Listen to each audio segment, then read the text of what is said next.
ঘরের থেকে বেরোলেন, ঘরের থেকে বেরিয়ে দেখেন চতুর্দিকে কাফেরেরা, হাতে এক মুষ্টি বালু নিলেন, শাহাতিল ওযু করে দম করে বালুটা ছাড়া দিলেন। চতুর্দিকে কাফেরে দাঁড়ানো, কাফেরদের চোখে বালু চলে গেল।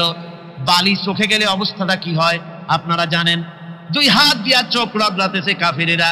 নবীজি সরে গেলেন, একটা কাফেরও দেখতে পেল না কোন ফাঁকে নবী চলে গেলেন। পরবর্তী সময় ও নবী, আপনি নিক্ষেপ করেন নাই।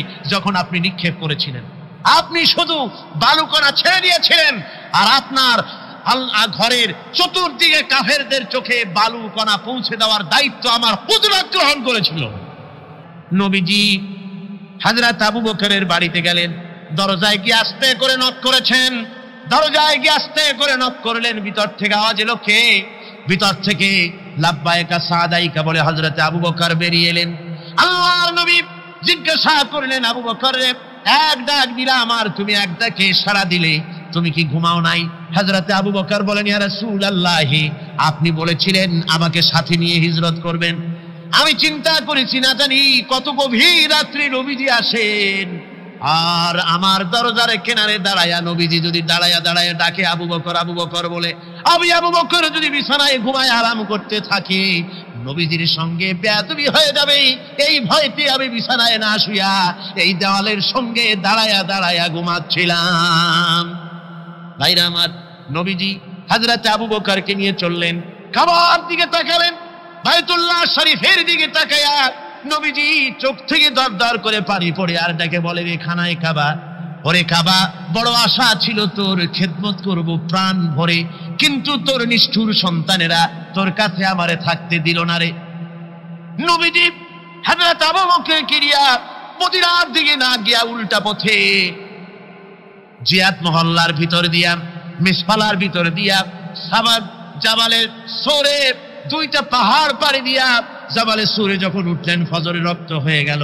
হযরত আবু বকর বলেন, হুজুর গুহার একটা পায়া গেছি, এর মধ্যে ঢুকি, তা না হলে কাফেরেরা দেখে ফেলবে।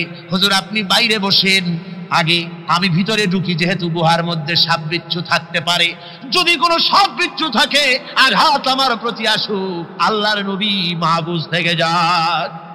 হযরত আবু বকর গুহা সাফ করে হুজুরকে ডাকলেন। হুজুর বলেন, আবু বকর সারা রাত হেঁটে হেঁটে পা বেদনা হয়ে গেছে, তুমি বসো, তোমার উলুর উপরে মাথা রেখে আমি একটু ঘুমাইয়া যাই। নবীজি আরাম ফরমালেন। হযরত আবু বকর নজর করে দেখেন গুহার ভিতরে অনেকগুলি গর্ত, কোন গর্ত থেকে কোনো সাপ বিচ্ছু আসে নাকি। রুমাল ছিঁড়ে ছিঁড়ে গর্ত বন্ধ করতেছিলেন, দুই একটা গর্ত যা বন্ধ করা গেল না, পা দিয়া হযরত আবু বকর চেপে ধরেছেন। এক পাহাড়িয়া বিষধর সাপ দংশন করেছে হযরত আবু বকরের পায়ের উপরে। হযরত আবু বকর বিষের যন্ত্রণায় চোখ দিয়া দরদর করে পানি পড়ে। রাসূলের ঘুম ভেঙে গেল। নবীজি তাকায় দেখেন আবু বকর কান্দে। হযরত রাসূল বলেন, আবু বকর কান্দো কেন? বাড়ির কথা মনে পড়ে গেছে নাকি? বিবি বাল বাচ্চার কথা মনে পড়লো নাকি? কান্দো কেন? হযরত আবু বকর বলেন, ইয়া রাসূলুল্লাহ, আল্লাহর কসম করে বলি, সেই দিন আপনার প্রতি ঈমান এনেছি, আল্লাহর প্রতি ঈমান এনেছি, এই কলিজার ভিতরে বিবি বাল বাচ্চার চাইতে আপনার মহব্বত বেশি। সাপে আমাকে কেটেছে তাই কাঁদতেছি। হুজুর সঙ্গে সঙ্গে মুখ থেকে থুতু মোবারক বার করে সাপে কাটা জায়গায় থুতু মোবারক লাগিয়ে দিলেন, যন্ত্রণা বন্ধ হয়ে গেল। হযরত রাসূল বলেন, আবু বকর এত সময় কষ্ট করলে কেন? আগে আমারে বলো নাই কেন? তাহলে তাড়াতাড়ি সেরে যেত, এত কষ্ট তোমার হতো না। হযরত আবু বকর বলেন, ইয়া রাসূলুল্লাহ, এটা তো সাপে কাটার যন্ত্রণা, এর থেকে বেশি যন্ত্রণাও যদি আমার হতো, যন্ত্রণার চোটে যদি আমার কলিজা ছিঁড়েও যেত লাগতো, তবুও আল্লাহর নবী আরাম ফরমাচ্ছেন, নবীর আরামের ভিতরে আমি বিঘ্ন ঘটাতে পারতাম না। ভাইরা আমার, কাফেরেরা খুঁজতে খুঁজতে দুদিন পরে যখন এই জায়গায় তারা চলে এসেছে, এখানে এসে তারা গুহার কাছে পায়ের চিহ্ন শেষ দেখলো। একজন বলে ভিতরে আছে, আর একজনে বলে নাই, আর একজন বলে আছে, আর একজন বলে নাই। হযরত আবু বকর বলেন, ইয়া রাসূলুল্লাহ, আমরা ধরা পড়ে গেছি, পালাবার কোনো পথ নাই, আমরা তো ধরা পড়ে গেলাম। আল্লাহর নবী ডেকে বলেন, আবু বকর ভয় পেও না, আমরা মাইনরিটি নই, আমরাই মেজরিটি, আমাদের সংখ্যাই বেশি, ওদের ভয় তুমি করো না, কোনো চিন্তা করো না, ভয় পেও না, আল্লাহ রাব্বুল আলামিন আমাদের সাথে আছেন। সুবহানাল্লাহ, সুবহানাল্লাহ বিহামদিহি। আল্লাহ রাব্বুল আলামিন আমাদের সাথে আছে, কোনো চিন্তা করো না, ভয় পেও না। আমার ভাইরা, বান্দা যখন আল্লাহর প্রতি ঈমান আনে, আল্লাহর প্রতি যখন তার মহব্বত বেড়ে যায়, আল্লাহর উপরে যখন সে নির্ভর করতে শেখে, তখন সে দুর্জয় নরসার্দুলে পরিণত হয়ে যায়। জোরে বলেন সুবহানাল্লাহ। সে বীর পুরুষ, দুর্জয় নরসার্দুল। কারো হুঙ্কার, কারো অগ্নিচক্ষু, ফাঁসির মঞ্চ, জেল জরিমানা, বোমা, কিরিস, রিভলভার, স্টেন গান, কামান, এগুলির ভয়তে ভীত হয় না কে? মুমিন। কে হয় না? সে একমাত্র নির্ভর করে কার উপরে? আল্লাহর উপরে। রাসূল পাক সাল্লাল্লাহু আলাইহি ওয়াসাল্লাম তিনি হযরত আলীর হাতে তরবারি উঠায় দিলেন। জুলফিকার বললেন, আলী তুমি যাও, আজকের ময়দানে সেনাপতির দায়িত্ব পালন করো। হযরত আলী তরবারি হাতে নিলেন। ইসলাম আক্রমণকারী যে না, সে কথা বলতে আমি এই কথা নিয়ে আসছি। হযরত আলী গেলেন, যায় মুরাহহাবের সামনে পড়েছেন। মুরাহহাব হলো, হাদিসে এসছে, মুরাহহাব হচ্ছে কাফেরদের নেতৃত্ব দিচ্ছে। মুরাহহাব বলছে, আলী তোমাকে আমি কিন্তু ভালোবাসি, তুমি আসলে কেন? তোমার প্রতি আমার একটা সফট কর্নার আছে আমার অন্তঃকরণে। তুমি তোমার ছেলে মেয়েকে কি এতিম বানাতে চাও? তোমার বউকে কি বিধবা করতে চাও? আমি তো সেই বীর যে আমার সামনে এসে কেউ কল্লা সাথে নিয়ে যেতে পারে নাই। সুতরাং তুমি যদি ওদেরকে এতিম আর বিধবা করতে না চাও, আমার সামনে থেকে সরে যাও। হযরত আলী বলেন, মুরাহহাব তুমি কাকে ভয় দেখাতেছ? তোমার তরবারি এই সমাজের কিছু কাফেরেরা ভয় করতে পারে, তুমি কি আমারে চেনো নাকি? তুমি কারে ভয় দেখাও? তামাম পৃথিবীর সমস্ত কাফেরদের উপরে আল্লাহ রাব্বুল আলামিন আমাকে বাগ বানায় পাঠিয়েছেন। তরবারি দিয়ে প্রমাণ হবে। মুরাহহাব বলে, তুমি আঘাত করো। কয় না, আক্রমণ তো করব না আমি, আগে তুমি করো, আমি প্রতিহত করব। আক্রান্ত হলে পরে তারপরই জবাব দেব। এরপরে মুরাহহাব আঘাত হানতে লাগলো। হযরত আলী সমস্ত রণকৌশল দিয়ে আঘাতগুলি তিনি ফিরিয়ে দিতে লাগলেন। এরপরে হযরত আলী বলছেন, মুরাহহাব এবার তৈরি হও আমার আঘাত সহ্য করার জন্য। হযরত আলী জুলফিকার তুলে আঘাত করলেন। এক আঘাতে দেখা গেল মুরাহহাবের মাথা থেকে শুরু করে শরীর টুকরা হয়ে গিয়া হযরত আলীর তরবারির মুঠা পর্যন্ত মাটির ভিতরে গেড়ে গিয়েছে। খায়বারের দুর্গ দখল হয়ে গেল।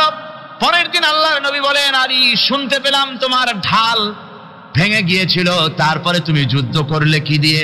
হযরত আলী বলেন, হুজুর কামুজ দুর্গের ওই কবাটটা, লোহার কবাটটা বাম হাতে নিয়া আর ডান হাতে তরবারি নিয়ে লড়াই করেছি। হুজুর বলেন, কি করে মানুষ কেমনে এত বড় দুর্গের লোহার কপাট হাতে নিয়ে যুদ্ধ করে? একটু দেখাও তো দেখি। হযরত আলী গতকালকের মতো বাম হাত দিয়ে ধরেছেন, নাড়াতে পারেন না। এবার ডান হাত দিয়ে ধরেছেন, নাড়াতে পারেন না। ডান আর বাম দুই হাত দিয়া সমস্ত শক্তি দিয়ে এমন জোরে টান বেড়েছেন, প্রতিটি লোমকূপের গোড়া থেকে ঘাম বেরিয়ে এসেছে, এক চুলও নড়াতে পারেন নাই। হযরত আলীর মুখখানা মলিন হয়ে গেছে লজ্জায়। হযরত আলী রাদিয়াল্লাহু তাআলা আনহু লজ্জা পেয়ে গেছেন। রাসূল পাক সাল্লাল্লাহু আলাইহি ওয়াসাল্লাম বলেন, আলী লজ্জা পাওয়ার কোনো কারণ নাই, চিন্তা করার কোনো কারণ নাই। তোমার নিজস্ব শক্তি দিয়ে তুমি লড়াই করতে পারো নাই। এত বড় লোহার দরজা নিয়ে, কবাট নিয়ে মানুষ এভাবে লড়াই করতে পারে না। আল্লাহ তার দ্বীনকে বিজয়ী করার জন্য তোমার ভিতরে আল্লাহ রাব্বুল আলামিন ক্ষমতা দিয়েছিলেন। জোরে বলেন সুবহানাল্লাহ। আল্লাহ রাব্বুল আলামিন এই জিহাদের ময়দানে যখন মানুষ আসে, আল্লাহ তাদের উপরে মদদ দান করেন। 3000 সৈন্য নিয়ে সাহাবায়ে কেরাম আর এই সেনাপতি সব চললেন। মতার প্রান্তরে লড়াই হলো। এই লড়াইয়ের ময়দানে হযরত যায়েদ অনেকগুলি কাফির সৈন্যকে জাহান্নামে পাঠিয়ে দিয়ে তিনি নিজেও শহীদ হয়ে গেলেন। এবার জাফর হাতে তরবারি আর এক হাতে ঝান্ডা নিয়ে এগোচ্ছেন সামনের দিকে। কাফেরেরা হযরত জাফরকে ঘিরে ফেলে দিল। আমার বন্ধুগণ, কাফেরেরা ঘিরে ধরে তরবারির আঘাত করলো জাফরের ডান হাত কেটে ঝুলে পড়লো। হযরত জাফর এবার বাম হাতে তরবারি উঁচু করে ধরেছেন। এবার বাম হাতে কোপ দিল ওরা। এই কাঁটা দুইটা হাত দিয়ে বুকের সাথে হযরতে জাফর ইসলামের পতাকাটাকে জড়ায় ধরলেন। পাশের সাহাবীকে ডেকে বলেন, ও রাসূলুল্লাহর সাহাবী শোনো, আল্লাহর নবীকে আমার সালাম বলে দিও আর শোনায়া দিও, জীবনের শেষ মুহূর্ত পর্যন্ত ইসলামের পতাকা উঁচু করে রেখেছিলাম, মাটিতে পড়তে দেই নাই। আমার মনে হয় আমি এখন শহীদ হয়ে যাব, যেহেতু আমি এখন আমার নাকের ভিতরে আল্লাহর জান্নাতের সুঘ্রাণ পেতেছি। হযরতে জাফর শহীদ হয়ে গেলেন। হযরতে আব্দুল্লাহ বিন ওয়াহাব, হযরতে আবু উবাদা দুজনে মিলে ছুটলেন ঝান্ডা ধরার জন্য। ওনারা বলেন, এগিয়ে গিয়ে দেখি সামনের পরে চূড়ে পতাকা উঠতেছে। ভাবলাম আমরা যাওয়ার আগেই ইসলামের পতাকা কে ধারণ করলো। কাছে গিয়ে দেখি হযরতে জাফরের ডান হাত কাটা, বাম হাত কাটা, দুইটা পা কাটা, দেহটা একদিকে পড়ে আছে, আর শুধু মাথাটা এক পাশে পড়ে থেকে ইসলামের পতাকা কামড়ায় ধরে উঁচু করে রেখে দিয়েছেন। আমার বন্ধুগণ, হযরতে আবু উবাইদা বলেন, আমি হযরতে সাদের, হযরতে জাফরের হাত পা মাথা মস্তক একত্রিত করে তার পা থেকে শুরু করে মাথা পর্যন্ত চুমা খাইলাম। তাকে জানাজা করে দাফন করে রাখলাম কবরের ভিতরে। রাতের বেলায় স্বপ্নে দেখি হযরতে জাফর আল্লাহর জান্নাতের ভিতরে ফেরেশতাদের সঙ্গে উড়ে বেড়াতেছেন। আমি জিজ্ঞেস করলাম, ও জাফর, আল্লাহ তোমার সাথে কি ব্যবহার করেছেন? হযরতে জাফর বলেছেন, ওগো আবু উবাইদা, আল্লাহ রাব্বুল আলামিন আমাকে বলেছেন, জাফর রে, আমি তোমার শাহাদাতে খুশি হয়েছি, তোমার কাছে তুমি আমার কাছে আর কি চাও?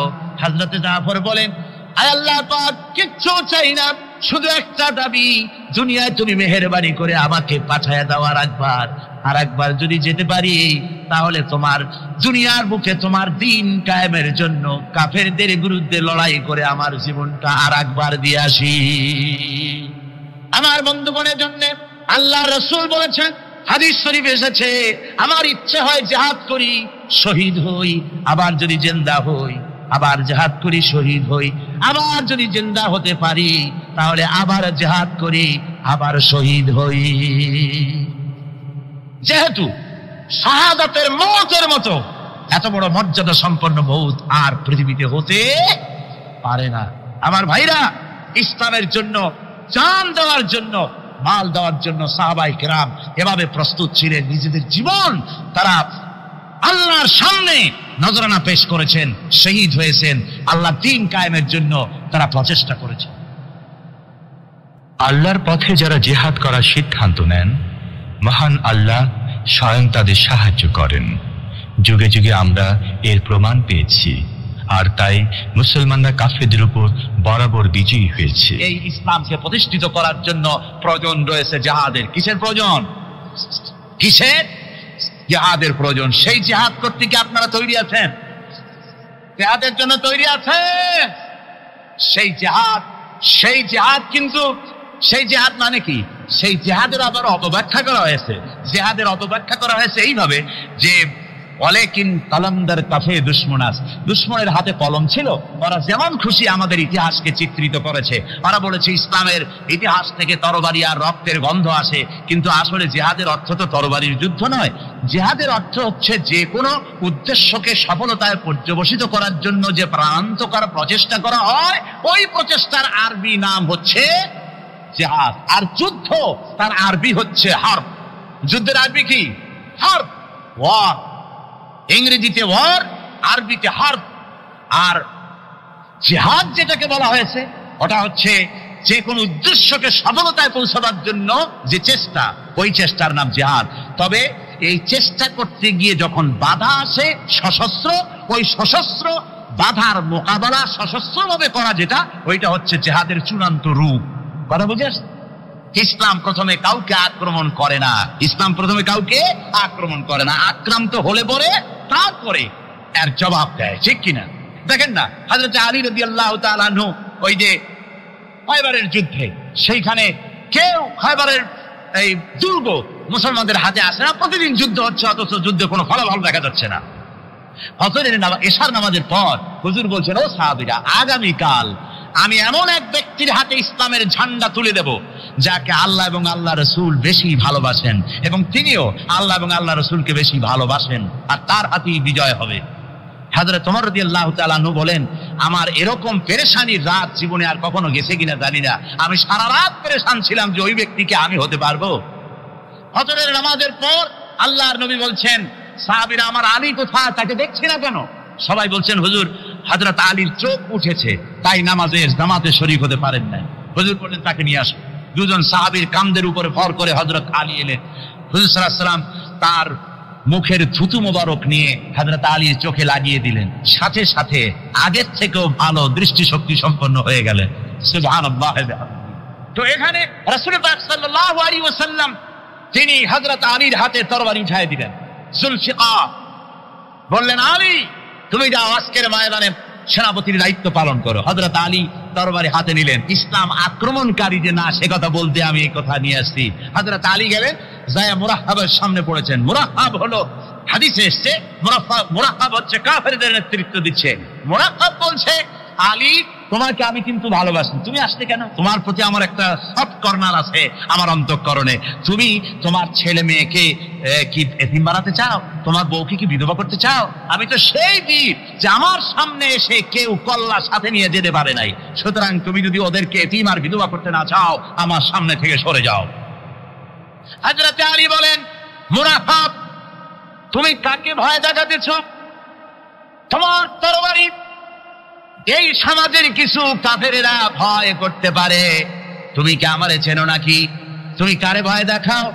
তাম পৃথিবীর সমস্ত কাফেরদের উপরে আল্লাহ রাব্বুল আলামিন আমাকে বাগ বানায় পাঠিয়েছেন। তরবারি দিয়ে প্রমাণ হবে। মুনাফিক বলে, তুমি আঘাত করো। কয় না, আক্রমণ তো করবো না আমি, আগে তুমি করো, আমি প্রতিহত করব। আক্রান্ত হলে পরে তারপরেই জবাব দেব। এরপরে মুরাহহাব আঘাত হানতে লাগলো। হযরত আলী সমস্ত রণকৌশল দিয়ে আঘাতগুলি তিনি ফিরিয়ে দিতে লাগলেন। এরপরে হযরত আলী বলছেন, মুরাহহাব এবার তৈরি হও আমার আঘাত সহ্য করার জন্য। হযরত আলী জুলফিকার তুলে আঘাত করলেন। এক আঘাতেই দেখা গেল মুরাহহাবের মাথা থেকে শুরু করে শরীর টুকরা হয়ে গিয়া হযরত আলীর তরবারির মুঠা পর্যন্ত মাটির ভিতরে গেড়ে গিয়েছে। খায়বারের দুর্গ দখল হয়ে গেল। পরের দিন আল্লাহর নবী বলেন, আলী শুনতে পেলাম তোমার ঢাল ভেঙে গিয়েছিল, তারপরে তুমি যুদ্ধ করলে কি দিয়ে? হযরত আলী বলেন, হুজুর কাবুস দুর্গের ওই কবাতটা, লোহার কবাতটা বাম হাতে নিয়া আর ডান হাতে তরবারি নিয়ে লড়াই করেছি। হুজুর বলেন, কি করে? মানুষ কেমনে এত বড় দুর্গের লোহার কপাট হাতে নিয়ে যুদ্ধ করে? একটু দেখাও তো দেখি। হযরত আলী গতকালকের মতো বাম হাত দিয়া ধরেছেন, নাড়াতে পারেন না। এবার ডান হাত দিয়া ধরেছেন, নাড়াতে পারেন না। ডান আর বাম দুই হাত দিয়া সমস্ত শক্তি দিয়ে এমন জোরে টান দিয়েছেন, প্রতিটি লোমকূপের গোড়া থেকে ঘাম বেরিয়ে এসেছে, এক চুলও নড়াতে পারেন নাই। হযরত আলীর মুখখানা মলিন হয়ে গেছে লজ্জায়। হযরত আলী রাদিয়াল্লাহু তাআলা আনহু লজ্জা পেয়ে গেছেন। রাসূল পাক সাল্লাল্লাহু আলাইহি ওয়াসাল্লাম বলেন, আলী লজ্জা পাওয়ার কোনো কারণ নাই, চিন্তা করার কোনো কারণ নাই। তোমার নিজস্ব শক্তি দিয়ে তুমি লড়াই করতে পারো নাই। এত বড় লোহার দরজা নিয়ে, খবর নিয়ে মানুষ ভাবে লড়াই করতে পারে না। আল্লাহ তার দিনকে বিজয়ী করার জন্য তোমার ভিতরে আল্লাহ রাব্বুল আলামিন ক্ষমতা দিয়েছিলেন। জোরে বলেন সুবহানাল্লাহ। আল্লাহ রাব্বুল আলামিন এই জিহাদের ময়দানে যখন মানুষ আসে, আল্লাহ তাদের উপরে মদদ দান করেন। আমার বন্ধুগণ, আল্লাহর দিনকে জমিনের উপরে প্রতিষ্ঠিত করার জন্য আমরা আজও ঐক্যবদ্ধ হই দিন কায়েমের জন্য, তাহলে আল্লাহ রাব্বুল আলামিন আমাদেরকে মদদ করবেন। আল্লাহ পাক কোরআনে কারীমের মধ্যে বলেছেন, ওয়া কানা হাক্কান আলাইনা নাসরুল মুমিনিন। মুমিনদেরকে সাহায্য করা আমি আল্লাহর জন্য ওয়াজিব হয়ে যায়। জোরে বলেন সুবহানাল্লাহ। মুমিনদের জন্য সাহায্য করা আল্লাহর জন্য কি হয়ে যায়? ওয়াজিব হয়ে যায়। বাইরে একটু বৃষ্টি সহ্য করেন না, খুব বেশি বৃষ্টি, আচ্ছা এটা রহমত। এটা কি? রহমত। আমার ভাইরা, জিহাদের ভিতরে সাহাবায়ে কেরাম আল্লাহর জান্নাতে যাওয়ার জন্য তারা জিহাদ করেছেন। তারা দেশ দখলের জন্য জিহাদ করেন নাই, দিন প্রতিষ্ঠার জন্য লড়াই করা ফরজ। দিন প্রতিষ্ঠার জন্য লড়াই করা কি? যারা কোন কি? আর এই ফরজ দায়িত্ব পালন করতে গিয়ে যদি কেউ মারা যায় তাহলে কোথায় যাবে? কোথায় যাবে? ওই শাহাদাতের মত হচ্ছে একটা সেতু, একটা সেতু বা একটা ব্রিজ, একটা সাঁকো, এপারে দুনিয়া ওপারে আল্লাহর জান্নাতুল ফেরদাউস। জোরে বলেন সুবহানাল্লাহ। এই জন্য হযরত ওমর ফারুক রাদিয়াল্লাহু তাআলা আনহু সব সময় দোয়া করতেন, আল্লাহুম্মা রযুকনি শাহাদাতান ফি সাবিলিক ওয়াজআল মাউতি ফি বালাদি রাসূলিক।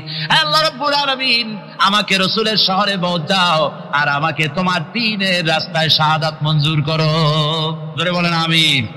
এটা আমাদের দোয়া, আমারও দোয়া, আমার সারা জীবনের স্বপ্ন, সারা জীবনের স্বাদ, আল্লাহ যেন শাহাদাতের মওত নসিব করে দেন। ধরে বলেন আমিন। এর থেকে উন্নত মানের মওত আর নাই। ওই প্যারালাইসিস হয়ে বিছানায় পড়ে তড়পায় তড়পায় মরার কোনো দাম নাই। দুনিয়ার বুকে বিড়ালের জিন্দেগি বছর করার 500 বছর বেঁচে থাকার দাম নাই। সিংহের মতো 1 সেকেন্ড বেঁচে থাকার দাম আছে, ঠিক কিনা?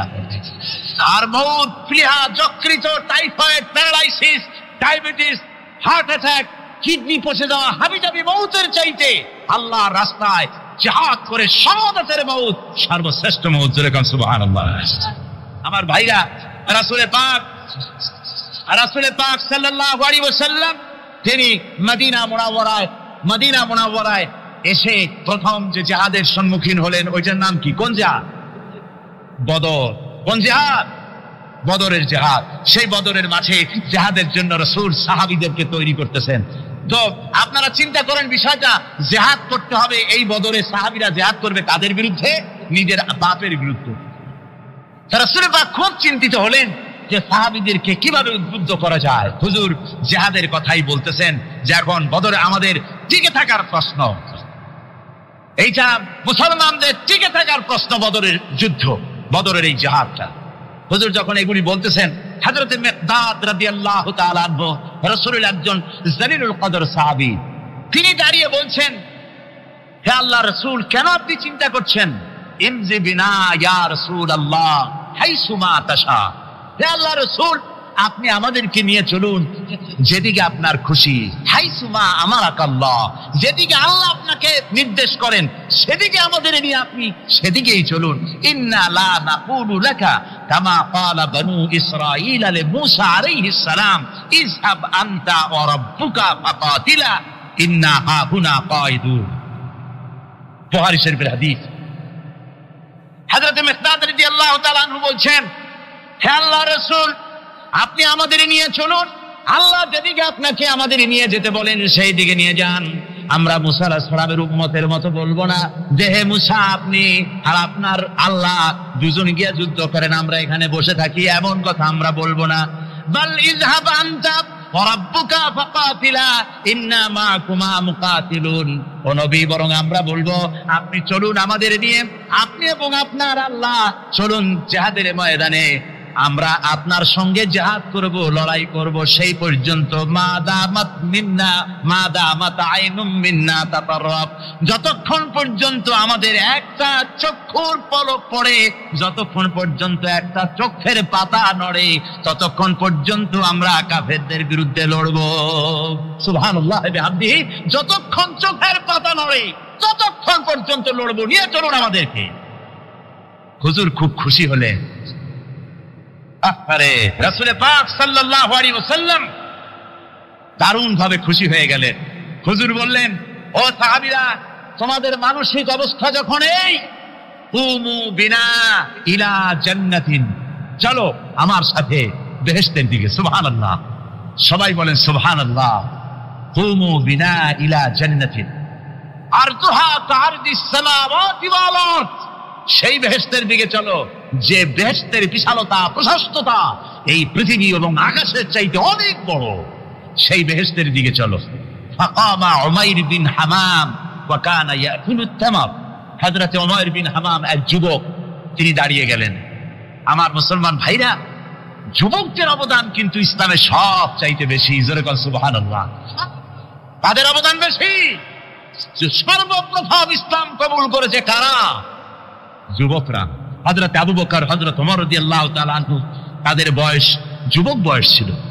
যুবক বয়সে তারা ইসলাম কবুল করেছেন। হযরত আলী যুবক ছিলেন, এই জন্য যুবকদের ইবাদতের সওয়াব বেশি।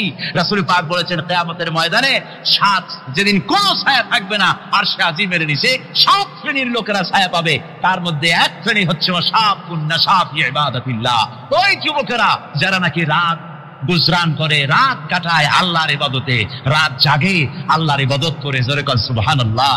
বুড়োদের 100 বার আল্লাহ বলা আর এক যুবকের একবার আল্লাহ বলা, বৃদ্ধের সারা সপ্তাহ তাহাজ্জুদ পড়া আর যুবকের এক রাতের তাহাজ্জুদ পড়া মনে হয় তার থেকেও বেশি। সুবহানাল্লাহ। তাই বলে বৃদ্ধ যারা, তারা কিন্তু হতাশ হবেন না, ওই যৌবনকাল আপনিও পেরিয়ে এসছেন, ঠিক না? সুতরাং যুবকদের অবদান বেশি। হযরত উমর বিন হামাম রাদিয়াল্লাহু তাআলা আনহু তিনি দাঁড়িয়ে গেলেন, তার হাতে ছিল ওয়া কানা ইয়াকুলুত তামার, তিনি খরমা খাচ্ছিলেন, হাতে ছিল কয়েকটা খরমা। তিনি খরমাগুলি হাতে নিয়ে দাঁড়িয়ে বলছেন ওয়াকালা বাখবাখ, তিনি বলছেন বাখবাখ শব্দ এটা হচ্ছে লুগাল মুহাল্লিয়া, অর্থাৎ আঞ্চলিক শব্দ। এর অর্থ হচ্ছে মা আযামাহু ওয়া মা আহসানাহু। কি আশ্চর্য, কি সুন্দর, কি বিরাট, কি সুন্দর কথা আপনি বললেন হে রাসূল। জান্নাতুন আরদুহা কাআরদিস সামাওয়াতি ওয়াল আরদ, এমন দেশ তো পাওয়া যাবে জিহাদ করলে যে বেহেশতের বিশালতা প্রশস্ততা এই বিশাল আকাশের চাইতে জমিনের চাইতে বেশি। ওয়াল্লাহি লাউ কুনতু হাইয়ান হাত্তা তুলাহুন্না, আমি যদি, ওয়াল্লাহি আল্লাহর কসম, আমি যদি এই খরমাগুলো যদি খাইতে থাকি, ইন্নাহা লা হায়াতুন তাবিলা, তাহলে তো এটা অনেক লম্বা হায়াত লাগবে। এই খরমাগুলি খাইতে অনেক সময় লাগবে, বেহেশতে যাইতে দেরি হয়ে যাবে। সুতরাং এই খরমা তো আর খাওয়া যাবে না। ফারামাবিহিন না, হাতের খরমাগুলি সব ফেলে দিয়ে জিহাদের ময়দানে লাফায় পড়লেন। অনেকগুলি কাফেরকে জাহান্নামের ঘাটে উতরায় দিয়া হযরত ওমর নিজেও শাহাদাত বরণ করলেন।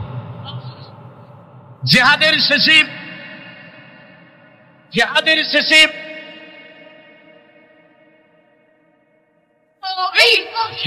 শেষে শহাদায়ে বদরের সমস্ত শহীদদের লাশ এক জায়গায় এনে সাহাবীরা বললেন, হে আল্লাহর রাসূল, আপনি যখন জান্নাতের বর্ণনা দিতেছিলেন তখন যে যুবকটা খরমা খেতেছিল আর জান্নাতের আশায় হাতের খরমা ফেলে দিয়েছিল, যে খরমাগুলি খাইতে গেলে তো সময় লাগবে অনেক, বেহেশতে যেতে দেরি হয়ে যাবে, এই কথা মনে করে হাতের খরমা ফিকে ফেলে জিহাদের ময়দানে এসে শাহাদাত বরণ, যে যুবকটি জিহাদ করেছিল তার লাশে সেও শাহাদাত বরণ করেছে।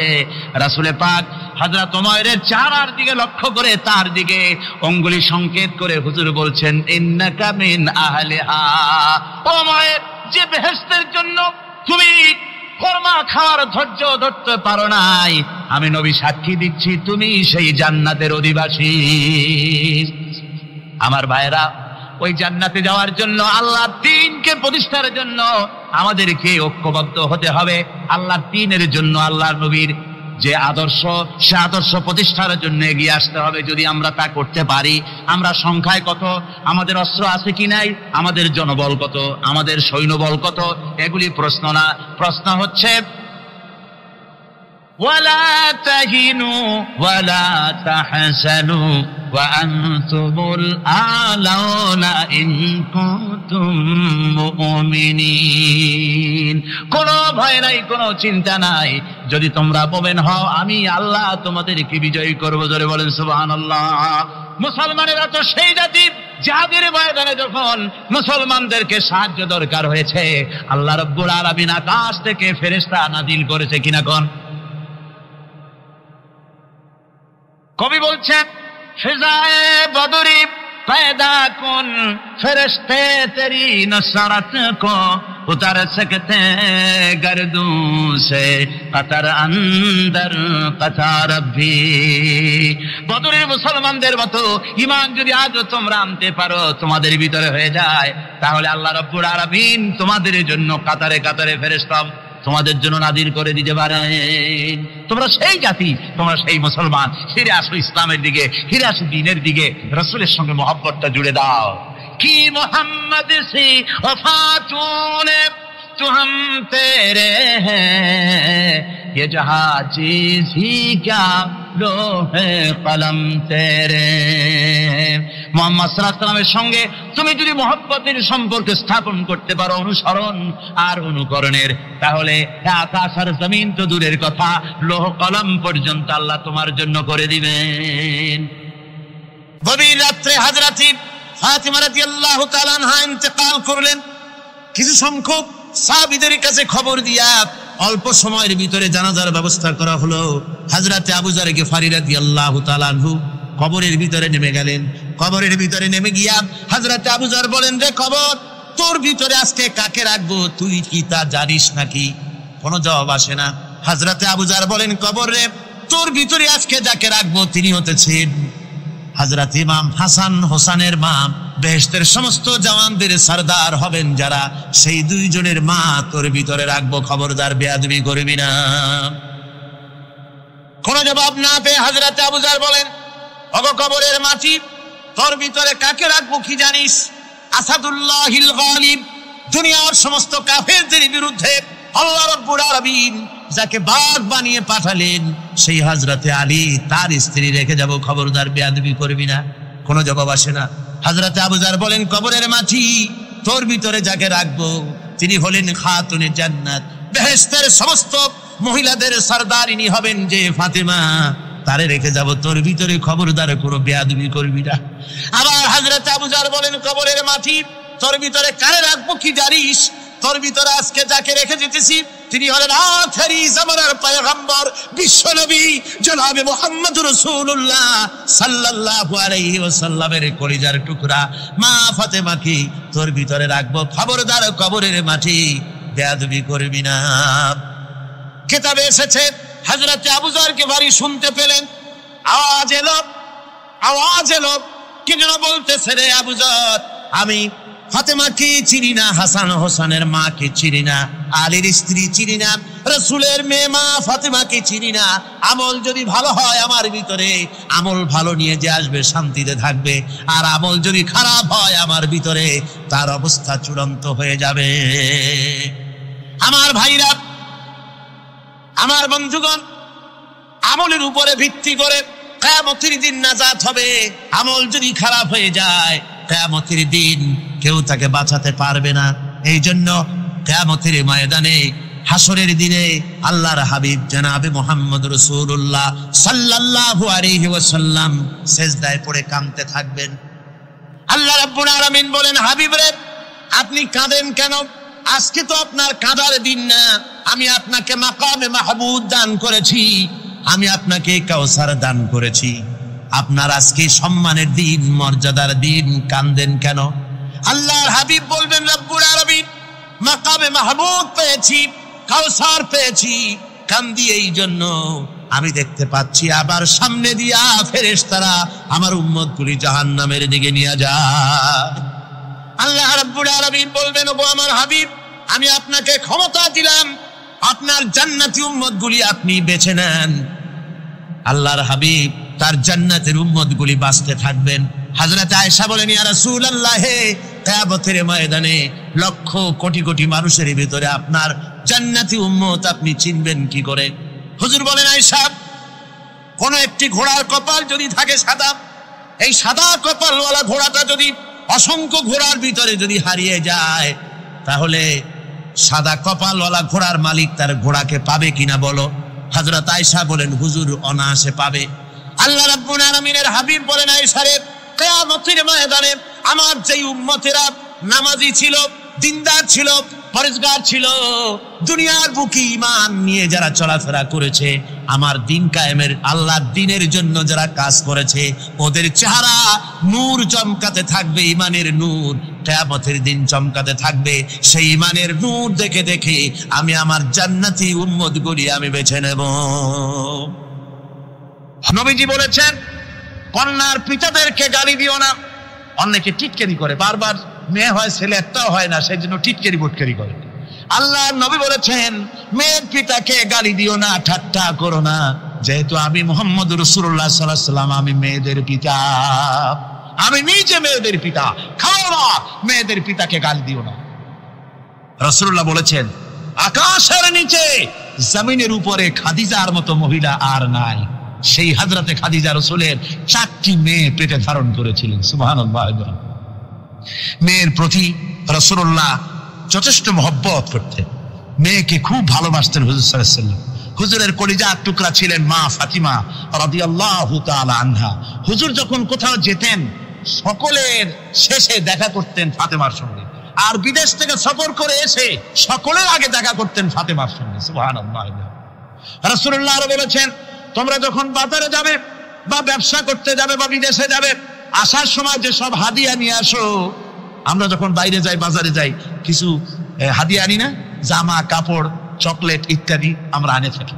রাসূলুল্লাহ বলেছেন, হাদিয়াগুলি তোমরা যারা বিদেশে যাও, বাজারে যাও, হাদিয়া আনবে আর এনে ঘরের মধ্যে ঢুকে তা শুরু করবে মেয়েকে দিয়ে।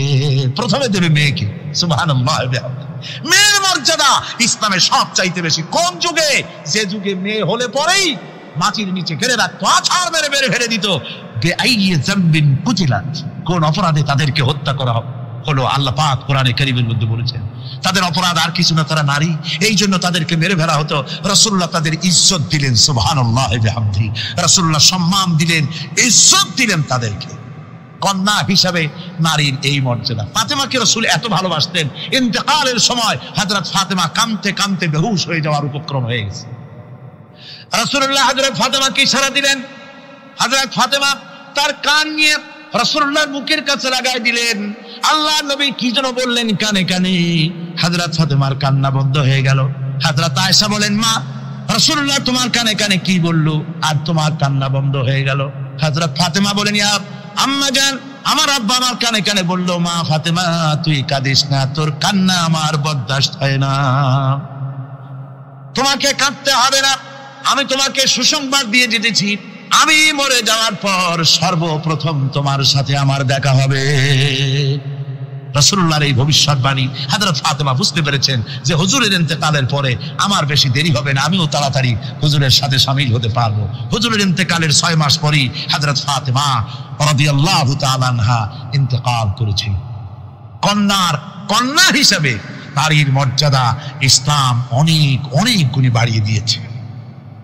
এই কন্যা শিশু, কৈশোর, যৌবন পেরিয়ে যখন যৌবনে তার বিয়ে হয়ে যায়, আল্লাহ রাব্বুল আলামিন তখন বলেন, ওয়া মিন আয়াতিহি আন খালাকা লাকুম মিন আনফুসিকুম আজওয়াজান লিতাসকুনু ইলাইহা ওয়া জাআলা বাইনাকুম মাওয়াদ্দাতান ওয়া রাহমা।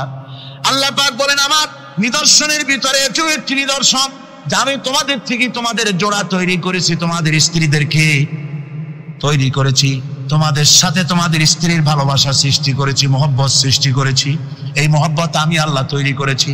আর যখন বুড়ো হয়ে যায় মানুষ, স্বামী স্ত্রী যখন বুড়ার বুড়ি হয়, তখন আর ভালোবাসা থাকে না, তখন ওই ভালোবাসা সহৃদয়তার করুণায় আমি আল্লাহ পরিণত করে দেই। বুড়ার জন্য তখন বুড়ি ছাড়া আর উপায় নাই, বুড়িরও আর বুড়া ছাড়া উপায় নাই। তখন ভালোবাসা কোনো বিশেষ কোনো অক্ষ নিয়ে ভালোবাসা নয়, তখন একের উপরে অন্য একদম নির্ভরশীল হয়ে পড়ে। আল্লাহ পাক বলেন, এই অবস্থা আমি আল্লাহ সৃষ্টি করে দেই। সুবহানাল্লাহ বিহামদিহি। স্ত্রীকে রাসূলুল্লাহ কত ভালোবাসতেন। আল্লাহর নবী বলেছেন, আমার কাছে 3টা জিনিস প্রিয়, একটা হচ্ছে সুগন্ধি, একটা হচ্ছে নামাজ, আর একটা হচ্ছে স্ত্রী। সুবহানাল্লাহ। স্ত্রী আমার কাছে প্রিয়। হুজুর বলেছেন, তোমাদের মধ্যে সেই ব্যক্তি উত্তম যে ব্যক্তি তার স্ত্রীর কাছে উত্তম। আমি আমার স্ত্রীদের কাছে উত্তম ব্যক্তি। সুবহানাল্লাহ। রাসূলুল্লাহ স্ত্রীকে কত ভালোবাসতেন। বিশ্বনবী রাজনৈতিক কর্মকাণ্ড চালাচ্ছেন, যুদ্ধের দামামা বাজতেছে, চতুর্দিকে কত অশান্তি, সবকিছু চলছে, স্ত্রীর হক আদায় করতে ভুলে যাননি। রাতের বেলায় হযরত আয়েশার বয়স কম, তাকে নিয়ে রাসূলুল্লাহ একটু সুযোগ পেয়েছেন, বলছেন, আয়েশা সব তো ঘুমিয়ে, চলো আমরা একটু দৌড়াই। ওই যে দূরে একটা জিনিস দেখা দেয়, দৌড় দাও, দেখি কি আগে যায়। দুজনে দৌড় প্রতিযোগিতা করলেন। দৌড় প্রতিযোগিতায় হযরত আয়েশা ফার্স্ট হলেন, হুজুর পিছনে পড়ে গেলেন। হযরত আয়েশা খুব আনন্দ করলেন যে আপনি কিন্তু আমার সাথে দৌড়ে পারলেন। পরবর্তী কিছু কাল যাওয়ার পর হযরত আয়েশা বলেন, হুজুর আজকে আবার বললেন যে চলো আয়েশা একটু দৌড়াই। হযরত আয়েশা বলছেন যে সেদিনের তুলনায় আমার শরীর একটু, আমি মুটিয়ে গেছি, শরীরটি স্থূল হয়েছে। আমি আজকে দৌড়ালাম কিন্তু পারলাম না, রাসূল আগে চলে গেলেন।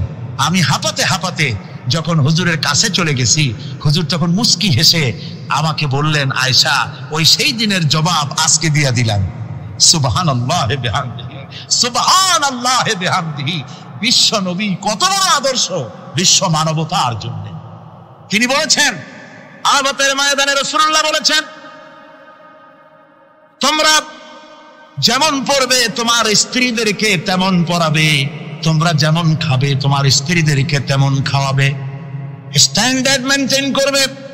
তুমি ভালো দামের কাপড় পরবে, স্ত্রীকে খারাপ দিবে তা নয়।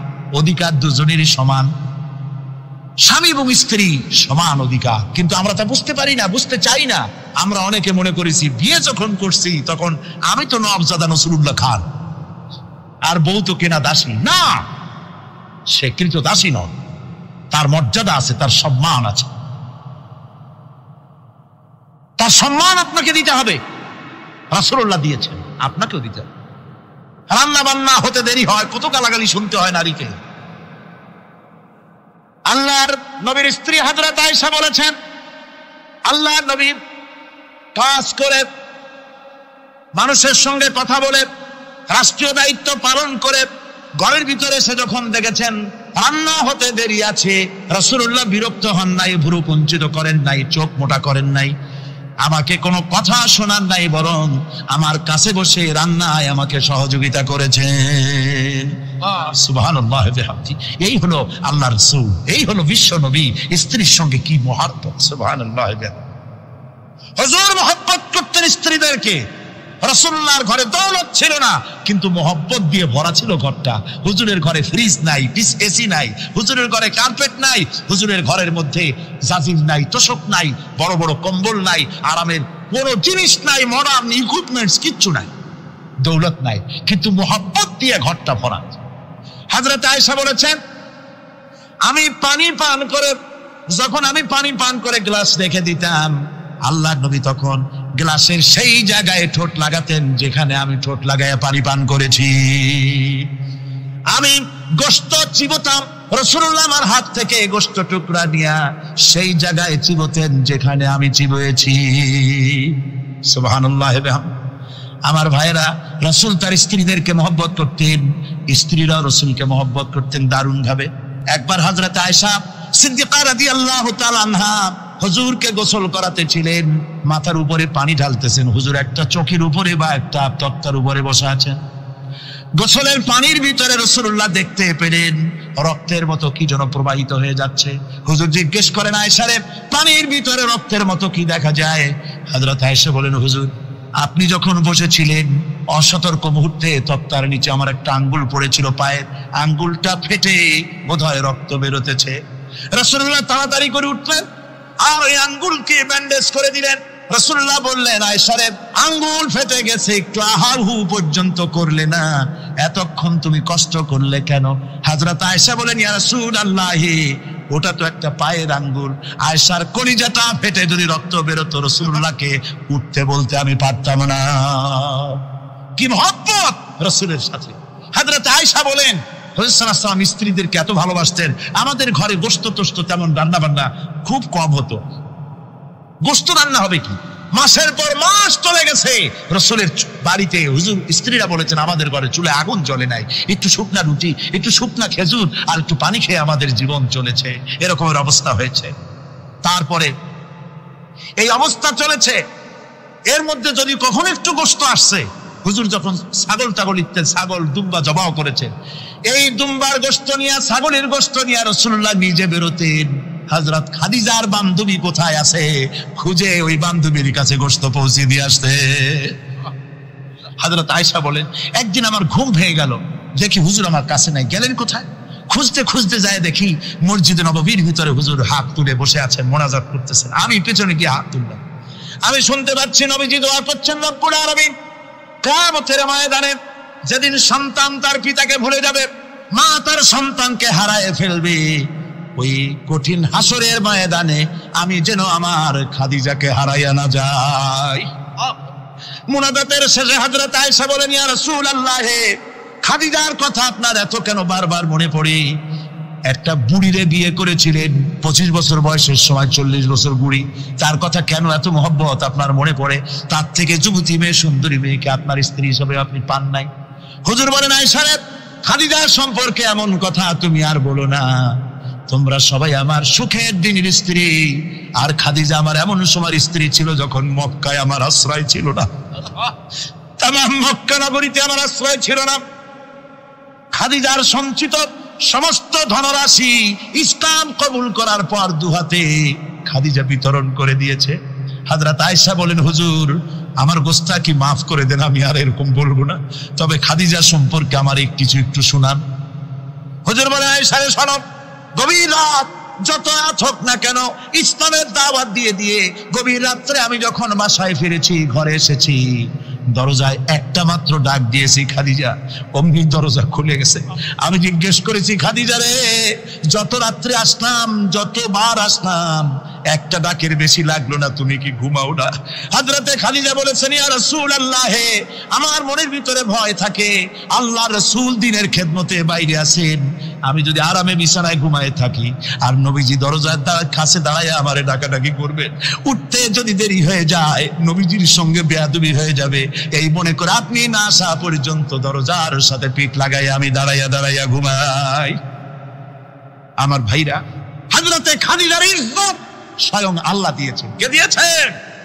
হাদিস শরীফে এসেছে, রাসূলুল্লাহ জাবালে নূরে বসা, গাড়ে হেরার ভিতরে বসা, হযরতে জিবরাইল রাসূলুল্লাহর সঙ্গে কথা বলতেছেন। একটু পরে হযরতে জিবরাইল বলেন, ইয়া রাসূলুল্লাহ, আমি আর এখানে বসবো না, আমি এখন চলছি। আমি দেখতে পাচ্ছি খাদিজা আসতেছে আপনার জন্য খাবার নিয়ে। খাদিজা যখন আপনার কাছে পৌঁছে যাবে, আপনি খাদিজাকে শোনায় দিবেন, আল্লাহ রাব্বুল আলামিন খাদিজাকে সালাম জানাইছে। সুবহানাল্লাহ। রাসূলুল্লাহর কাছে হযরতে খাদিজা যখন আসলেন, হুজুর বললেন, খাদিজা, আজকে তোমার জন্য দারুণ সুখবর। বলে কি? বলে, আল্লাহ পাক জিবরাইল কেমন উঠে গেল আমার কাছ থেকে, জিবরাইল বলে গেল, আল্লাহ তোমাকে সালাম বলেছে। হযরত খাদিজা কেঁদে ফেললেন, বললেন, ইয়া রাসূলুল্লাহ, আমার নারী জন্ম সার্থক, আল্লাহ আমাকে সালাম বলেছে, এর জবাব কেমনে দিতে হয় হুজুর? আমি তো জানি না, আপনি আমার পক্ষ থেকে আল্লাহর সালাম কিভাবে দেওয়া লাগে আপনি দিয়ে দিন, আমি তো বুঝি না কেমনে আল্লাহর সালামের জবাব দেব। হুজুর বললেন, খাদিজা, শুধু আল্লাহ নয়, জিবরাইলও তোমাকে সালাম বলে গেছে।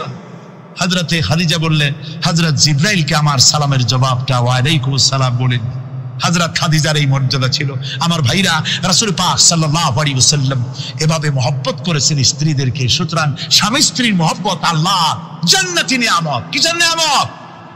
যে ঘরের মধ্যে স্বামী স্ত্রীর মধ্যে মিল মহব্বত আছে, এটা বেহেশতের মতো, আর যেখানে মিল মহব্বত নাই, এটা জাহান্নামের মতো। ঠিক কি? সুতরাং মহব্বত করুন, বেশি বেশি স্যাক্রিফাইস করুন, বেশি বেশি স্যাক্রিফাইস করুন। নারীদের ব্যাপারে বলা হয়েছে, পুরুষকে বলা হয়েছে অধিকার আদায় করো, সব ব্যাপারে সমান অধিকার, কিন্তু নারীকে একটা ব্যাপারে বলা হয়েছে, নারী শোনো, পুরুষের মর্যাদা তোমার চাইতে আল্লাহ রাব্বুল আলামিন বেশি দিয়েছেন। আর রিজালু কাওয়ামুনা আলান নিসা, নারীদের উপরে পুরুষের প্রাধান্য আল্লাহ পাক দান করেছেন। একদিন একজন সাহাবী বলেছেন, ইয়া রাসূলুল্লাহ, জংলি উট দেখলাম আপনার পায়ের উপরে সিজদায় পড়ে গেল, আপনি যদি আমাদেরকে অনুমতি দিতেন না, আপনাকে আমরা সিজদা করতাম। আল্লাহ নবী বললেন, মানুষ মানুষকে সিজদা করা, এ পারমিশন যদি আমি দিতাম, তাহলে দুনিয়ার সমস্ত স্ত্রীদেরকে বলতাম তারা যেন তাদের স্বামীকে সিজদা দেয়। স্বামীর মর্যাদা এখানে বেশি। সুতরাং অধিকার সমান, কোনো সন্দেহ নাই, কিন্তু স্বামীর একটা আলাদা মর্যাদা আছে, সেই সম্মানও তাকে দিতে হবে। এরপরে এই সমান অধিকারের ভিত্তিতে স্বামী স্ত্রী চলতে থাকে, মাঝখানে আল্লাহ পাক তাদেরকে সন্তান দান করেন। আল্লাহ তাদেরকে, নারীকে লেখাপড়ার অধিকার দিয়েছেন, ইসলাম তাকে লেখাপড়ার অধিকার দিয়েছে, শিক্ষার অধিকার দিয়েছে। হযরত আয়েশা সিদ্দিকা রাদিয়াল্লাহু তাআলা আনহা শিক্ষয়িত্রী ছিলেন, হাফেজা ছিলেন, হাদিসের হাফেজা ছিলেন, কোরআনের হাফেজা ছিলেন, হাজার হাজার সাহাবায়ে কেরামদের তিনি ওস্তাদ ছিলেন। সুবহানাল্লাহ। নারীদের ব্যাপারে অধিকাংশ মাসালা হযরত আয়েশা সিদ্দিকা রাদিয়াল্লাহু তাআলা আনহার অবদান। সুবহানাল্লাহ। নারী যুদ্ধ করেছে, যুদ্ধের ময়দানে নারীর অধিকার আছে। নারী চাকরি করতে পারবে, নারী ব্যবসা করতে পারবে, নারী লেখাপড়া করতে পারবে, নারী সেনাবাহিনীতে যেতে পারবে, নারী সব করতে পারবে, কিন্তু পর্দার মাধ্যমে। একটা লোক গিয়ে কাঁদতেছিল মুসলমান হওয়ার পরও। হুজুর কয় কান্দো কেন? কই যে আমার গুনাহ কি মাফ হয়েছে? হুজুর বলেন হ্যাঁ মাফ হয়ে গেছে। কলেমা পড়ছো মাফ হয়ে গেছে। কয় যে হুজুর আমি তো মারাত্মক গুনাহ করছি। বলে কি? বলে আমার একটা মেয়ে, সেই মেয়েটাকে নিয়ে আমি ঘটনা লম্বা, আমি সংক্ষেপে বলতেছি।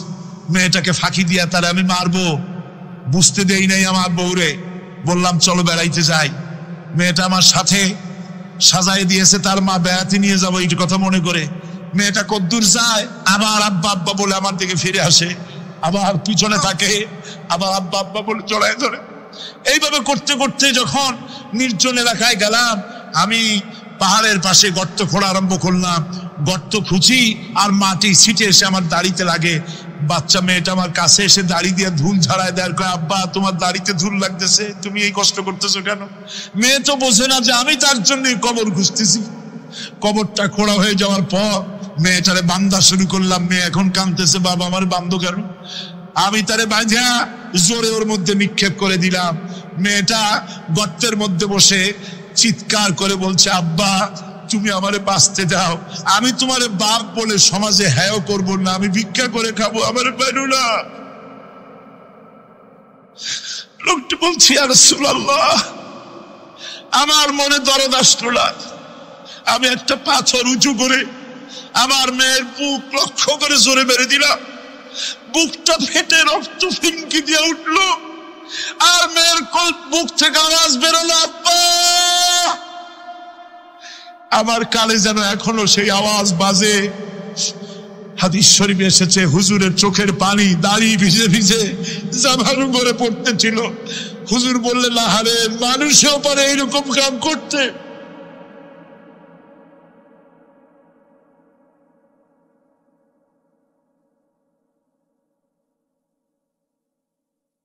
পৃথিবীতে নারীর যখন কোনো সম্মান ছিল না, মর্যাদা ছিল না, সেই সময় আমার রাসূল, আমার বিশ্বনবী নারীদেরকে সম্মানের হাত ধরে গর্তের ভিতর থেকে উঠাইয়া রানীর সিংহাসনে বসায় দিলেন। সুবহানাল্লাহ, মায়ের মর্যাদা দিয়ে দিলেন। সুবহানাল্লাহ, নারীরা আমাদের মায়ের জাত। নারীরা আমার কি এর জাত? মায়ের জাত। আমার মা বোনেরা, তোমাদের সম্মান কত তোমরা জানো না।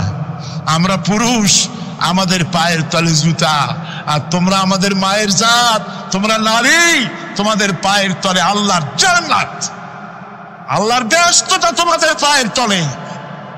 এই সম্মান আল্লাহ তোমাদের দিয়েছে, নবী দিয়েছেন। সুবহানাল্লাহ কর। ভাইরা আমার, অধিকার ইসলাম দিয়েছে। বিবাহ যখন হয়, এই বিবাহের সময় এজেন্ট আনতে হয়। আর বিবাহ হচ্ছে বিবাহ বৈঠক। এজেন্ট আনার জন্য ওই যে কি জানি কয়, ম্যারেজ রেজিস্ট্রার বা মৌলবি সাহেব, কার অনুমতি আগে নেয়? বলেন কার অনুমতি? তাহলে অধিকার ইসলাম পুরুষে দিল না মেয়ে লোকে দিল? আজ মেয়ে লোকের কাছে যাও, মেয়েটাকে জিজ্ঞেস করো সেই বিবাহে রাজি আছে কিনা। সুবহানাল্লাহ পড়ে, এই বিবাহে রাজি আছে কিনা জিজ্ঞেস করে, তার অধিকারই বেশি। এরপরে এই বিবাহে করার ব্যাপারে কত বৈষম্য। আজ বিবাহ করতে গেলে যৌতুকের প্রথা এসেছে। রাসূলুল্লাহ যৌতুক দিয়েছিলেন, ওটা যৌতুক না, ওটা উপহার, ওটা হাদিয়া। রাসূলুল্লাহ তোহফা দিয়েছিলেন হুজুরের জামাই। সুবহানাল্লাহ, কি জামাই! এক জামাই তো জিন্নুর আইন, যাকে ফেরেশতারা পর্যন্ত লজ্জা করতো যারে দেখে, হযরত উসমান রাদিয়াল্লাহু তাআলা আনহু। আর একজন হযরত আলী কাররামাল্লাহু ওয়াজহাহু। হযরত আলী, যার সম্পর্কে রাসূল পাক সাল্লাল্লাহু আলাইহি ওয়াসাল্লাম যাকে কত সম্মান দিয়েছেন, কত মর্যাদা দিয়েছেন, এই হলো হযরত আলী, হুজুরের জামাই। আনা মাদিনাতুল ইলম ওয়া আলিউম বাবুহা। আমি হলাম জ্ঞানের রাজ্য, আর আলী হলো সেই রাজ্যে প্রবেশের দরজা। সুবহানাল্লাহ। ভাইরা, এই হলো জামাই। আর মেয়ে ফাতিমে জান্নাত বিনতে রাসূল, বেহেশতের সমস্ত রমণীদের সরদারিনী মা ফাতিমাতুজ জাহরা রাদিয়াল্লাহু তাআলা আনহা। কি উপহার দিলেন বিয়েতে রাসূল! এই মেয়ে আর এই জামাই। উপহার হলো খেজুরের ছোবড়ার একটা তোষক, পানি উঠাবার জন্য একটা মশক, আর আতা পেশা একটা জাথা। এই হলো নবীর মেয়ে আর জামার জন্য উপহার। রসুলের প্রতি কি ভালোবাসা দেখেছেন হযরত উম্মে হাবিবা রাদিয়াল্লাহু তাআলা আনহা, আমাদের মা আবু সুফিয়ান রাদিয়াল্লাহু তাআলা আনহু তার মেয়ে। তার কাছে আবু সুফিয়ান তখনও কাফের, সেই কুফরি হালতে মেয়ের ঘরে গিয়েছেন। যাওয়ার পরে হযরত উম্মে হাবিবা বাপ যখন বসতে গিয়েছেন, তখন উম্মে হাবিবা বলছেন যে আব্বা একটু দাঁড়ান। এই অবস্থায় দাঁড়াতে বলে বিছানাটা উল্টায়া দিয়া তারপরে বললেন যে বসেন। বাপ মনে খুব দুঃখ পেলেন। আবু সুফিয়ান বললেন, মা উম্মে হাবিবা, আমি তোমার পিতা, ভালো একটা বিছানা থাকলে তাই বিছায় দেওয়া উচিত ছিল, আর তুমি বিছানাটা উঠাইয়া তারপরে আমার খালি জায়গায় বসতে বললা, আমি তোমার ব্যবহারে আহত হলাম। হযরত উম্মে হাবিবা বলেন, আব্বা জান, নিশ্চয়ই আপনি আমার আব্বা, শ্রদ্ধেয় পিতা, কোনো সন্দেহ এতে নাই, কিন্তু আপনি একজন কাফের। আল্লাহ রাসূল যে বিছানায় বসেন, সেই বিছানা আমি একটা কাফেরকে বসতে দিতে পারি না। সুবহানাল্লাহ বিহামদি। পাশে বুঝতে পেরেছি মুহাম্মদ সাল্লাল্লাহু আলাইহি ওয়াসাল্লাম আল্লাহর রহমত, করুণার নবী, দয়ার নবী। তার কাছে যদি আমি যেতে পারি, তাহলে তিনি আমার সম্পর্কে, যদি তার সামনে যেতে পারি, তাহলে তার কঠোর মনোভাব আমার প্রতি নরম হয়ে যাবে। এই মনে করে সাহাবায়ে কেরামদের চোখ এড়াইয়া তিনি হুজুরের সামনে গিয়ে হাজির হয়ে গেলেন। হুজুর তাকে দেখিয়ে বললেন, তোমার নাম না ওয়াসি? তিনি বললেন, হ্যাঁ, আমার নাম ওয়াসি। হুজুর বললেন, তুমি আমার চাচাকে শহীদ করেছো? ওয়াসি বললেন, জাহালাতের কারণে তা করেছি। হুজুর বললেন, কেমনে শহীদ করেছো আমার চাচাকে, আমার একটু শোনাও।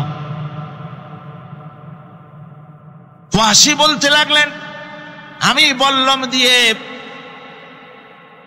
হযরতে হামজার শরীরকে এফোড় ওপড় করে দিয়েছি, তারপরে তার বুককে খঞ্জর দিয়ে ফেরে বুকের ভিতর থেকে কলিজাটা বের করে নিয়ে আমি হাতে দিয়ে দিয়েছি হেন্দাই কলেজা চিবিয়ে চিবিয়ে খেস। রাসূল পাক সাল্লাল্লাহু আলাইহি ওয়াসাল্লাম, হাদিস শরীফে এসেছে, ওয়াসির বর্ণনা যখন তিনি শুনতেছিলেন, রাসূলের চোখ থেকে তখন পানি পড়ে দাড়ি মোবারক ভিজে ভিজে পড়তেছিল। ঘটনা শোনার পর রাসূলুল্লাহ বললেন, ওয়াসি, তুমি কি চাও? ওয়াসি বললেন, আমি ইসলাম কবুল করতে চাই। হুজুর তাকে মুসলমান বানালেন। বললেন, তুমি মুসলমান হলে কিন্তু সব সময় তুমি আমার সামনে আসবে না, তার কারণ তোমাকে দেখলে পরে আমার মনের ভিতরে আমার চাচার কথা মনে উঠে যাবে। আমি আমার আব্বাকে পাই নাই, আব্বার স্নেহ যত্ন আমার কিসমতে তেমন হয় নাই। আমার চাচা হামজা আমাকে পিতার মতো করে আমাকে স্নেহ করেছে, তোমাকে দেখলে পরে তার কথা মনে পড়বে, সুতরাং তুমি সবসময় আমার সামনে আসবে না। ওয়াসি সেদিন শপথ নিয়েছিলেন, রব্বুল আলামিন, আমি জাহালাতের কারণে যেই বল্লম দিয়ে একজন শ্রেষ্ঠ সন্তানকে আমি শহীদ করে ফেলেছিলাম, আমি বুঝতে পারি নাই, ওই বল্লমটা আমি হেফাজতে রেখে দিয়েছি। তুমি আমার এই দোয়া মঞ্জুর করো, আমি যেন এই বল্লম দিয়ে এই পৃথিবীর নিকৃষ্ট ইসলামের কোন দুশ্মনকে যেন আমি শেষ করে দিতে পারি। আল্লাহ পাক দোয়া তার মঞ্জুর করে নিলেন। মুসাইলামা কাযযাবের বিরুদ্ধে হযরত আবু বকর সিদ্দিক রাদিয়াল্লাহু তাআলা আনহু যে বাহিনী পাঠালেন, হযরত ওয়াসি সেই বাহিনীর মধ্যে ছিলেন। আর তিনি সেই বল্লমটা দিয়ে, যে বল্লম দিয়ে তিনি হযরত হামজাকে শহীদ করেছিলেন, সেই বল্লমটা দিয়েই ইসলামের নিকৃষ্ট শত্রু মুসাইলামা কাযযাবকে দুনিয়া থেকে তিনি বিদায় করে দিলেন। রাসূলের যুগে একজন নবুয়তের দাবি করলো, তার নাম হচ্ছে মুসাইলামা কাযযাব। সে দাবি করলো, সে মনে করলো যে নবুয়ত হচ্ছে একটা ব্যবসা। মুহাম্মদ সাল্লাল্লাহু আলাইহি ওয়াসাল্লামের কিছু ছিল না, নবুয়তের দাবি করলো, গনিমতের মাল আসলো, টাকা পয়সা আসলো, তারপর রাজত্ব হয়ে গেল। এরকম তো কম কথা না। আমিও যদি নবুয়তের দাবি করি, তাহলে এরকমের একটা ব্যবসা আমিও করতে পারবো। এই চিন্তা ভাবনা করে নবুয়তের দাবি করে বসলো। নবুয়তের দাবি করে সে প্রচার করে বেড়াতে লাগলো, আমি নবী। তারপর তার উম্মতেরা বলল যে, আচ্ছা আপনি তো নবী বুঝলাম, তা মুহাম্মদ সাল্লাল্লাহু আলাইহি ওয়াসাল্লামের উপরে ওহী নাজিল হয়, আপনি তো কোনো নতুন ওহী আমাদের দিতে পারলেন না, কোনো সূরাও এ পর্যন্ত আসলো না। মুসাইলামা কাজ্জাব বলল, দেখো কেবল না নবী হলাম, একটু সময় দাও ওহী আসা। কিছুদিন পর বলল যে সূরা একটা এসে গেছে। বলে কি? সে সূরা কাউসারের একটা প্যারোডি তৈরি করলো, বলল আমার উপরে একটা নতুন সূরা আসছে, সূরাটি হচ্ছে ইন্না আতাইনাকাল আকাক ফাসাল্লি লিরাব্বিকা ওয়াজাক ইন্না শানিয়াকা হুয়াল আবলাক। এর অর্থ হচ্ছে আমি তোমাকে আকাক পক্ষী দান করেছি। আর আকাক পক্ষী বলা হয় হুতুম পেঁচাকে। ও যে কায়দার নবী, পাখিটাও পাইছে সেই কায়দারই। তারপরে ফাসাল্লি লিরাব্বিকা ওয়াজাক, সুতরাং তোমার প্রভুর উদ্দেশ্যে নামাজ পড়ো আর জোরে সোরে চিৎকার করো। মনে রেখো তোমার দুশ্মন হবে শ্বেত এবং কৃষ্ণ বর্ণে। এর না আছে কোনো গোড়া, না আছে এর মাথা, না আছে এর কোনো অর্থ, না আছে কিছু। এই জাতীয় সূরা দেখিয়া উম্মতেরা বলল, কি যে আশ্চর্য কথা, মুহাম্মদ সাল্লাল্লাহু আলাইহি ওয়াসাল্লামের উপরে যে সূরা নাজিল হয়েছে তা পড়তে কত সুন্দর, কত ভাব গম্ভীর, আরে কি একটা সূরা নাজিল হলো। তারা নিজেরা বলা তোয়া করলো। আর একবার ধরলো মুসাইলামাকে, তারা বলল মুহাম্মদ সাল্লাল্লাহু আলাইহি ওয়াসাল্লাম তাকে তার উম্মতেরা তাদের বাগানে নিয়ে যায়। নিলে পরে যে বাগান থেকে তিনি যান, গাছে খরমা না থাকলে খরমা হয়ে যায়। কোনো পানি শূন্য কুয়ার কাছ থেকে গেলে তার বরকতে কুয়ায় পানি চলে আসে। তো আপনি এরকমের কিছু আমাদের দেখান। বললো আমাকেও তোমরা এভাবে নিয়ে যাও। তখন তাকে নিয়ে যাওয়া হলো। দেখলো উম্মতেরা যে এমনই পোড়া কপালে এক নবী তাদের বাগে পড়ছে, যে বাগান দিয়ে যায়, গাছে খরমা থাকলে খরমা পড়িয়ে যায়, নষ্ট হয়ে যায়। আর কোনো পানিওয়ালা কুয়ার কাছ থেকে হাঁটলে সে কুয়া থেকে পানিও শেষ হয়ে যায়। এরপরে তার সাহস বাড়লো। মুসাইলামা কাজ্জাব রাসূল পাক সাল্লাল্লাহু আলাইহি ওয়াসাল্লামের কাছে এক চিঠি লিখলো। সে চিঠির ভাষা ছিল সে চিঠি লিখলো যে মুসাইলামা আল্লাহ রসুলের পক্ষ থেকে নাউজুবিল্লাহ মুহাম্মদ সাল্লাল্লাহু আলাইহি ওয়াসাল্লামের কাছে এই চিঠি পাঠানো হচ্ছে। ফাইন্নী কাদ আশরাকতু ফিল আমরি মাক, আমি হচ্ছি আপনার নবুয়তের একজন অংশীদার। এই হিসাবে পৃথিবীর অর্ধেক হচ্ছে আমার আর অর্ধেক হচ্ছে কোরাইশদের। কিন্তু কোরাইশরা বিষয়টা বুঝতে না পেরে আমার সাথে বাড়াবাড়ি করতেছে। হুজুর সাল্লাল্লাহু আলাইহি ওয়াসাল্লাম এই চিঠির জবাব দিলেন। হুজুর লিখলেন, বিসমিল্লাহির রহমানির রহিম, মিন মুহাম্মাদুর রাসূলুল্লাহ সাল্লাল্লাহু আলাইহি ওয়াসাল্লাম ইলা মুসাইলামাতিল কাজ্জাব, আসসালামু আলা মান ইত্তাবাআল হুদা, আম্মা বা'দ, ফাইন্নাল আরদা লিল্লাহি ইউরিসুহা মিন ইবাদিহি ওয়াল আকিবাতু লিল মুত্তাকিন।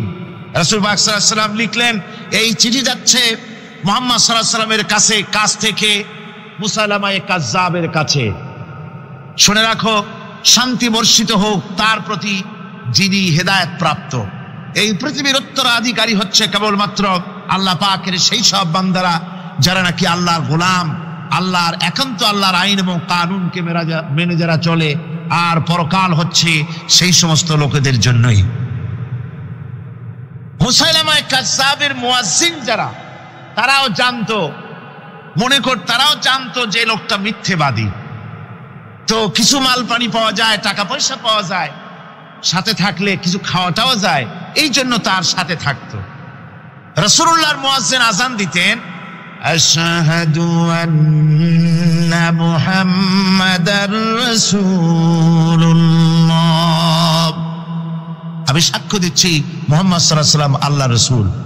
আর মুসাইলামার মুয়াজ্জিন যে ছিল, সে আযান দিত, আশহাদু আন্না মুসাইলামাতা ইয়াজামু আন্নাহু রাসূলুল্লাহ। ও বলতো, আযান দিত এই কথা বলে যে আমি সাক্ষ্য দিচ্ছি মুসাইলামা মনে করে যে সে আল্লাহর রাসূল। আমার ভাইরা, এরপরে মুসাইলামা কাজ্জাবের বিরুদ্ধে হযরত আবু বকর সিদ্দিক রাদিয়াল্লাহু তাআলা আনহু 40,000 লোকের একটা বিশাল বাহিনী, সাহাবায়ে কেরামদের এক বিশাল বাহিনী পাঠিয়ে দিলেন মুসাইলামা কাজ্জাবের বিরুদ্ধে লড়াই করার জন্য। এর সিবাসারার ছিলেন হযরত খালিদ বিন ওয়ালিদ। এই জিহাদে যাওয়ার সময় ওয়াহশী রাদিয়াল্লাহু তাআলা আনহু, যিনি হযরত হামজা রাদিয়াল্লাহু তাআলা আনহুর কাতিল ছিলেন। হুজুর সাল্লাল্লাহু আলাইহি ওয়াসাল্লাম ফতে মক্কার দিনে সকলকে ক্ষমা করে দিয়েছিলেন, কিন্তু 5 জন নারী আর 6 জন পুরুষ সম্পর্কে বলেছিলেন এদেরকে যেখানে পাও সেখানে হত্যা করো। এর মধ্যে ওয়াসি একজন। ওয়াসি বুঝতে পেরেছি মুহাম্মদ সাল্লাল্লাহু আলাইহি ওয়াসাল্লাম আল্লাহর রহমত, করুণার নবী, দয়ার নবী, তার কাছে যদি আমি যেতে পারি তাহলে তিনি আমার সম্পর্কে, যদি তার সামনে যেতে পারি তাহলে তার কঠোর মনোভাব আমার প্রতি নরম হয়ে যাবে। এই মনে করে সাহাবায়ে কেরামদের চোখ এড়ায়া তিনি হুজুরের সামনে গিয়ে হাজির হয়ে গেলেন। হুজুর তাকে দেখিয়ে বললেন, তোমার নাম না ওয়াসি? তিনি বললেন, হ্যাঁ আমার নাম ওয়াসি। হুজুর বললেন, তুমি আমার চাচাকে শহীদ করেছো? ওয়াসি বললেন, জাহালাতের কারণে তা করেছি। হুজুর বললেন, কেমনে শহীদ করেছো আমার চাচাকে, আমার একটু শোনাও। ওয়াসি বলতে লাগলেন, আমি বল্লম দিয়ে হযরতে হামজার শরীরকে এফোড় ওপড় করে দিয়েছি, তারপরে তার বুককে খঞ্জর দিয়ে ফেরে বুকের ভিতর থেকে কলিজাটা বের করে নিয়ে আমি হাতে দিয়ে দিয়েছি হেন্দাই কলেজা চিবিয়ে চিবিয়ে খেস। রাসূল পাক সাল্লাল্লাহু আলাইহি ওয়াসাল্লাম, হাদিস শরীফে এসেছে, ওয়াসির বর্ণনা যখন তিনি শুনতেছিলেন রাসূলের চোখ থেকে তখন পানি পড়ে দাড়ি মোবারক ভিজে ভিজে পড়তেছিল। ঘটনা শোনার পর রাসূলুল্লাহ বললেন, ওয়াসি তুমি কি চাও? ওয়াসি বললেন, আমি ইসলাম কবুল করতে চাই। হুজুর তাকে মুসলমান বানালেন। বললেন, তুমি মুসলমান হলে কিন্তু সব সময় তুমি আমার সামনে আসবে না, তার কারণ তোমাকে দেখলে পরে আমার মনের ভিতরে আমার চাচার কথা মনে উঠে যাবে। আমি আমার আব্বাকে পাই নাই, আব্বার স্নেহ যত্ন আমার কিসমতে তেমন হয় নাই। আমার চাচা হামজা আমাকে পিতার মতো করে আমাকে স্নেহ করেছে, তোমাকে দেখলে পরে তার কথা মনে পড়বে, সুতরাং তুমি সবসময় আমার সামনে আসবে না। ওয়াসি সেদিন শপথ নিয়েছিলেন, রব্বুল আলামিন, আমি জাহালাতের কারণে যেই বল্লম দিয়ে একজন শ্রেষ্ঠ সন্তানকে আমি শহীদ করে ফেলেছিলাম, আমি বুঝতে পারি নাই, ওই বল্লমটা আমি হেফাজতে রেখে দিয়েছি। তুমি আমার এই দোয়া মঞ্জুর করো, আমি যেন এই বল্লম দিয়ে এই পৃথিবীর নিকৃষ্ট ইসলামের কোন দুশমনকে যেন আমি শেষ করে দিতে পারি। আল্লাহ পাক দোয়া তার মঞ্জুর করে নিলেন। মুসাইলামা কাযযাবের বিরুদ্ধে হযরত আবু বকর সিদ্দিক রাদিয়াল্লাহু তাআলা আনহু যে বাহিনী পাঠালেন, হযরত ওয়াসি সেই বাহিনীর মধ্যে ছিলেন। আর তিনি সেই বল্লমটা দিয়া, যে বল্লম দিয়ে তিনি হযরত হামজাকে শহীদ করেছিলেন, সেই বল্লমটা দিয়েই ইসলামের নিকৃষ্ট শত্রু মুসাইলামা কাযযাবকে দুনিয়া থেকে তিনি বিদায় করে দিলেন। আমার ভাইরা,